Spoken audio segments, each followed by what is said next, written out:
विश्व स्वास्थ्य संगठन यानी WHO के प्रमुख टेड्रोस अधानोम ने कहा कि कोरोना वायरस संकट अंतिम महामारी नहीं है। उन्होंने कहा कि पशु कल्याण और जलवायु परिवर्तन से निपटे बिना मानव स्वास्थ्य में सुधार के प्रयासों के हम अपराधी हैं। उन्होंने प्रकोप को लेकर पैसा बहाने को खतरनाक रूप से अदूरदर्शी चक्र कहा और इसकी निंदा की। उन्होंने कहा कि ऐसा करके हम अगले दिन की तैयारी के लिए कुछ भी नहीं कर रहे हैं। उन्होंने रविवार को आयोजित होने वाले महामारी की तैयारी के पहले अंतर्राष्ट्रीय दिवस पर एक वीडियो संदेश में यह बात कही। केंद्र सरकार के 3 कृषि कानूनों के खिलाफ प्रदर्शन कर रहे किसान संगठनों ने शनिवार को सरकार के साथ बातचीत फिर से शुरू करने का फैसला किया और अगले दौर की वार्ता के लिए 29 दिसंबर की तारीख का प्रस्ताव दिया, ताकि नए कानूनों को लेकर बना गतिरोध दूर हो सके।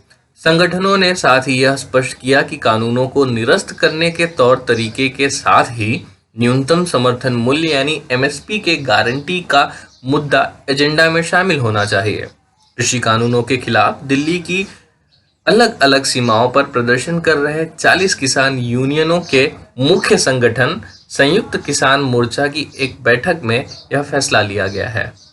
प्रधानमंत्री नरेंद्र मोदी आज यानी रविवार 27 दिसंबर को दोपहर 11 बजे अपने मासिक रेडियो कार्यक्रम मन की बात में देश को संबोधित करेंगे। पीएम मोदी इस कार्यक्रम के जरिए 72वीं बार देश को संबोधित करने वाले हैं। किसानों की पीएम नरेंद्र मोदी की मन की बात कार्यक्रम का थाली और ताली बजाकर विरोध करने की योजना है। कुछ किसान संगठनों ने पहले ही सार्वजनिक रूप से कहा है कि वह इस कार्यक्रम का विरोध जताएंगे। पश्चिम बंगाल की सत्तारूढ़ पार्टी तृणमूल कांग्रेस ने शनिवार को दावा किया कि कृषक समुदाय के प्रति नरेंद्र मोदी सरकार की नीति के खिलाफ पार्टी के डिजिटल मीडिया अभियान को ट्विटर पर भारी समर्थन मिला है। तृणमूल कांग्रेस ने एक बयान में कहा कि हैशटैग किसानों के खिलाफ मोदी चलाकर पार्टी का उद्देश्य देश के किसानों के खिलाफ बढ़ते अपराधों को उजागर करना है। देश भर में पिछले 24 घंटों में कोरोना वायरस के 18,732 नए केस सामने आए हैं, जो 1 जुलाई के बाद एक दिन में कोविड-19 के सबसे कम मामले हैं। इसके साथ ही देश में कोरोना वायरस संक्रमितों की कुल संख्या बढ़कर 1,01,87,850 हो गई है। हालांकि पिछले 24 घंटों में देश भर में 289 मरीजों की कोविड-19 की वजह से मौत हुई है। देश में अब तक कुल 1,47,622 लोगों की कोरोना संक्रमण की वजह से मौत हो चुकी है। जब हमने HW न्यूज नेटवर्क की नींव डाली थी, तब हमने ये ठाना था कि न्यूज और इंफॉर्मेशन ये लोगों तक फ्री पहुंचनी चाहिए, मुफ्त पहुंचनी चाहिए, और हम आज भी ये वचन पर कायम हैं।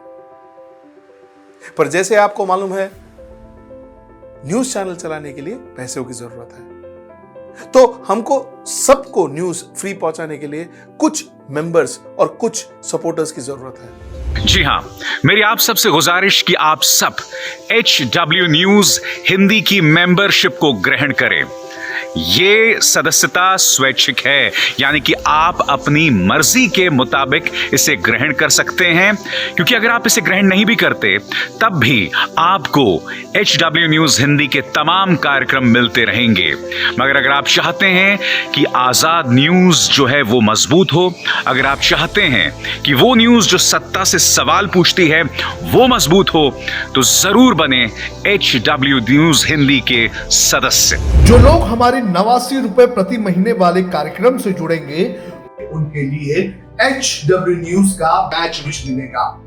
साथ ही साथ उन लोगों को हमारे एक्सक्लूसिव पोल्स में भी शामिल होने का मौका मिलेगा।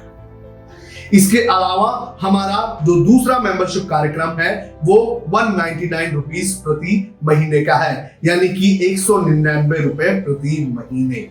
और इस प्रोग्राम में हमारे जो मेंबर्स हैं उन्हें 99 रुपए के प्रोग्राम वाले सभी चीजें तो मिलेंगी। इसके अलावा बिजनेस से जुड़ी हुई बातें भी हम करेंगे। हमारे एक्सपर्ट अखिलेश भार्गव से आप बिजनेस से जुड़े हुए अपने सवाल भी पूछ सकते हैं। हम उम्मीद करेंगे कि आप इस निष्पक्ष पत्रकारिता की राह में हमें पूरी तरह से योगदान देंगे।